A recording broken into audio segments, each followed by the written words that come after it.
Hi, it's me again with Corel Draw Tips and Tricks, and somebody left me a message off one of my videos that they've lost their document palette.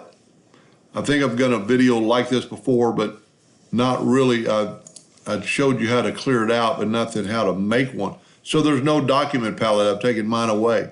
Well, if you will go to Windows Color Palettes and go down to Document Palettes, we don't have any color yet because we haven't put any color. So we're going to make a box and turn it yellow, and now we have a yellow color. So every time you make a new color, your document color palette increases.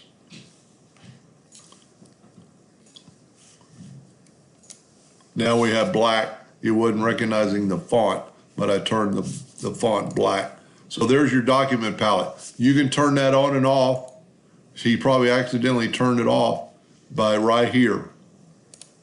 And now you don't have a color palette. And it doesn't really matter if you've deleted all these. If you open back the color palette,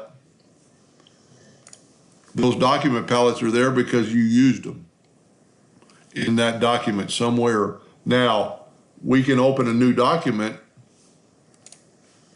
and the color palettes aren't there. My color palette is open, but I don't have a color in my palette yet. Anyway, I hope that helped him a little bit. Thank you for watching.